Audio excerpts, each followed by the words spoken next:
Você saiu do Flamengo no Júnior, 98 ou 99?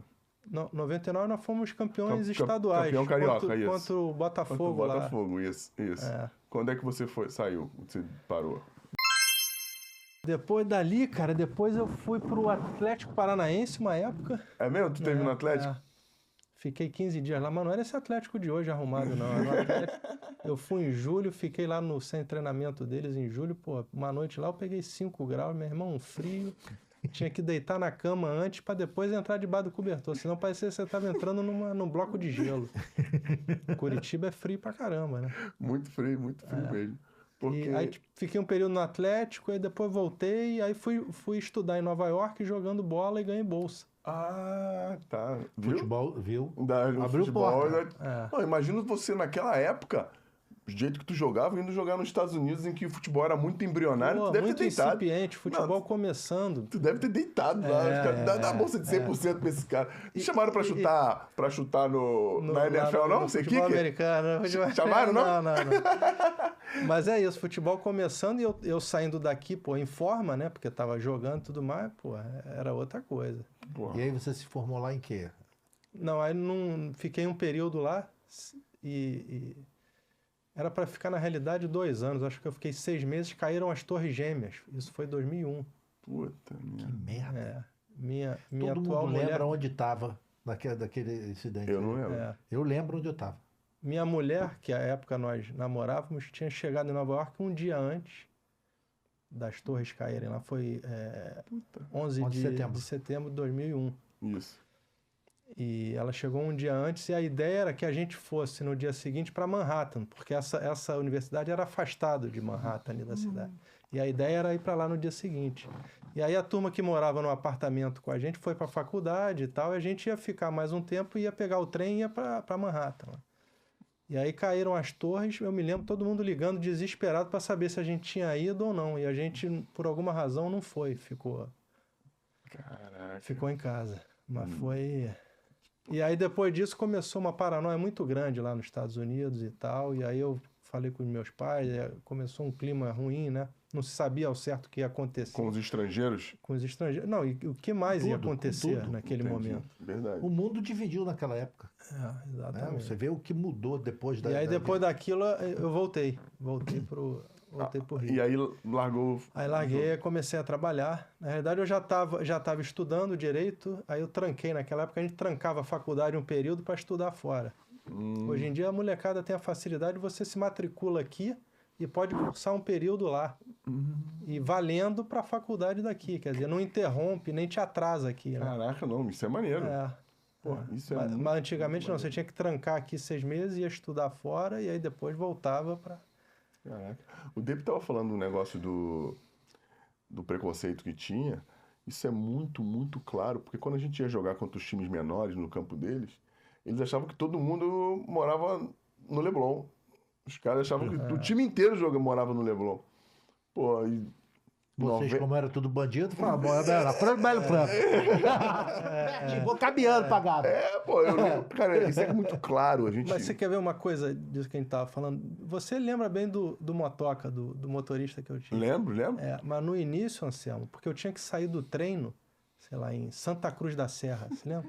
Santa Cruz da Serra é perto de Marte. Eu tinha que sair de lá para estar no colégio em Botafogo, 1h. O treino acabava 12h45, lá na entrada, na subida da serra. Helicóptero? O que meu pai fez? Pois é. Aí, pô, meu pai falou... Vou colocar um motorista, porque se você voltar no Trovão Azul, o ônibus era o Trovão Azul. Trovão Azul. Você viu que o banco trocava de lugar? O Trovão Azul enguiçava pelo menos 2 vezes, indo e 3 voltando. 3 voltando. Na volta ele já estava cansado, então... Caraca. Aqueles ônibus com motor atrás, que o motor ficava... Todo mundo em cima do motor. Para acontecer uma tragédia era fácil. Exatamente. E aí, pô, meu pai colocou motorista... Mas no início eu falei, pô, não, pai, motorista não, pô, eu já moro na Zona Sul. Pô, você vê, o cara tinha milindre com a condição social dele, olha que loucura. A turma já acha que, pô, a gente é rico pra caramba e tal, né? Todo mundo ali vindo de longe, ralando pra caramba. Pô, botar motorista, pra mim era um constrangimento, entendeu? Olha que loucura. É, mas aí Mas você podia comprar ingresso para levar o pessoal para Mas passagem. ele dava bonde, pô, dava bonde. Tu voltava com o Juan, voltava contigo. Aí no início eu fiquei assim e eu até era o Valdemir, o nome dele, eu até pedia pro Valdemir ficar no início afastado para que ninguém visse, entendeu? E aí Isso é muito doido mesmo. e aí, mas aí depois, enfim, não é o tipo da coisa que você não esconde por muito tempo. Depois ele acabou ficando amigo de todo mundo e eu sempre dei carona para todo mundo.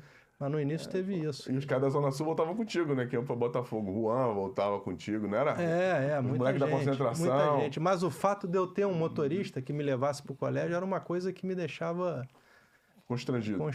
Né? Olha que loucura. Tu tem que... Mas hoje a molecada não tem isso, não. Não. Tu escutou o áudio do cara aqui hoje, não viu? De quem? De um cara que mandou assim, então, o garoto mora em Niterói, ele tem que pegar táxi todo dia pra ir pro treino. Ah, eu não ouvi. Tem que pegar táxi todo dia pra ir pro treino dele. Todo dia pra ir pro treino. De táxi. Táxi. Se o pai dele pagasse, valeu. Não, mas ele quer que os outros paguem.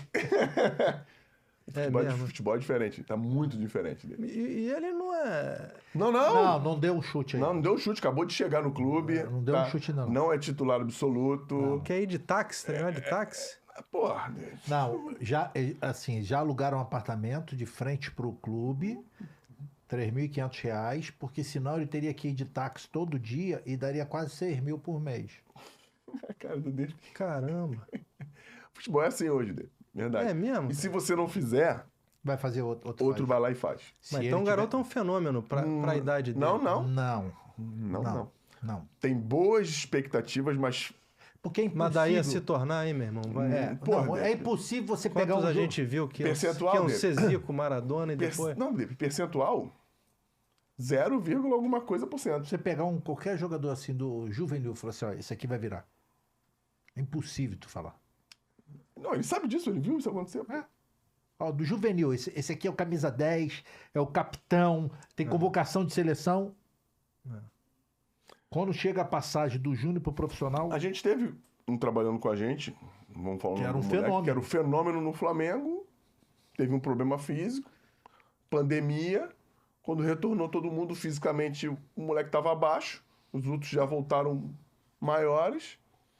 E os pais admitem esse tipo de coisa? Quer dizer, acham que... Admitem não, Depe, eles que reivindicam. Os pais hoje são... Olha lá o que tu vai falar. Olha o que tu vai falar. Eu tô pensando aqui... Eu sei disso, mas eu tenho que tomar conta de você, não tem, Mayara? Entendi. Eu falo em off. A minha mãe me chamava, sabe de quê? Que minha mãe me chamava? É.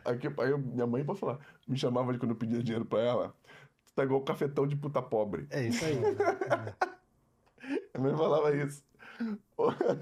E você consegue E eu pedia identificar R$1, tá? ele. Por exemplo, você vai num jogo, você consegue identificar, porque isso tem uma característica, né? Você tem um perfil, Sim. Acabam criando um estereótipo, um entendeu? estereótipo. Você vai no jogo, Um personagem, né? é um que personagem. É um personagem. Ele tá com o relógio Invicta, É mesmo. Bonezinho de abarreta, de ela é, entendeu? cordão de ouro ou chapeado. Provavelmente ele quis ser jogador e não conseguiu, jogou tudo pra cima do filho. Cordão de ouro ou chapeado, lembra do chapeado? Se ele tem um emprego aí que dá uma rentabilidade para ele de 2, 3 mil, ele larga, porque alguém tem que pagar para ele poder acompanhar o filho Entendi. dele. Imagina tratar com um sujeito desse, hein? Pô. Ai, tu tá dando muita moral pro Anselmo, cara. Difícil, hein? É difícil lidar. É claro que é Tão- óbvio tão que existem precisando- exceções. Mas isso tudo é fruto o mercado Se autorregula. se autorregula. Então tudo isso acontece porque tem alguém que faz. Entendeu? Então você aceita as regras, ou tu tá fora. Ou sai do Entendeu? mercado. E hoje é muito... Por exemplo, eu tenho 25 anos trabalhando como agente.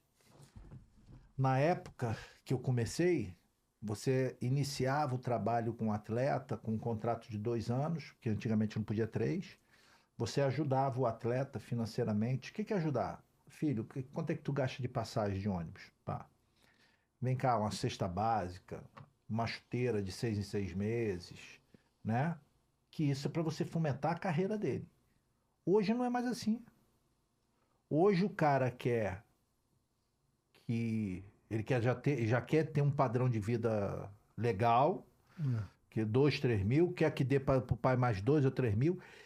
E se ele virar, você perde o jogador, porque vai vir um outro cara e falar assim, ó, tem 100, 200 mil, 300 mil, que isso é normal hoje. É proibido pelo regulamento, mas você tem vários casos aí que o cara dá 200, 300, 500. Eu sei de casos de 1 milhão de dar. E aí você que fomentou lá com 16 anos, com 15, tu vai procurar teus direitos, você não acha. Que loucura, hein? Não tem.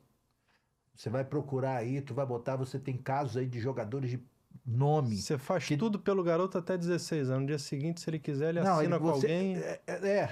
Porque ele só pode assinar com a gente a partir de 16 anos. Sim. Né? E quando é que você tem uma expectativa desse moleque virar? 18, 19 anos. Sim. Né? Mas você pode estar com um contrato com validade. Mesmo depois de 16 anos? Pode. Você pode estar com um contrato no meio do contrato dele aqui. O cara chega, e aí, Depiro, tudo bem? Legal. Quem é teu agente? Ah, o Fernando. Legal. Quer vir trabalhar com a gente? Eu dou 500 mil. Você para... E dá para comprar uma Porsche Cayenne. O pai já pensa, porra, dá para me trocar. Tá bom. E o Anselmo? Foda-se. Assina aqui. Eu perco o domínio do jogador, porque o domínio, né? A relação. A relação. E aí você vai procurar teus direitos. Tem uma porrada de ação aí na CNRD, que você sabe onde é que é. Vira 3, 4, 5 anos. Já era. Se fode. Muito ruim isso. Não. E quem tá perdendo são eles. Porque hoje o cara em sã consciência não quer participar de uma coisa dessa daí. Ou você faz isso de comprar já em cima e você prejudicando alguém. E os pais contribuem muito para isso, né? Porra, é o 90%. Normalmente eles mesmos buscam. É eles que buscam. Entendeu? Tem que chamar o tio Roberto, pai do Juan, para dar um curso para essa turma. Esse é um negócio legal. Né? Quando o Juan fez, sei lá, 17 anos, já acho que estava subindo profissional, alguma coisa assim. Mas tem um primeiro pai aí que dá curso aí. Primeiro contrato, o primeiro dinheirinho... Tu sabe que tem, não tem?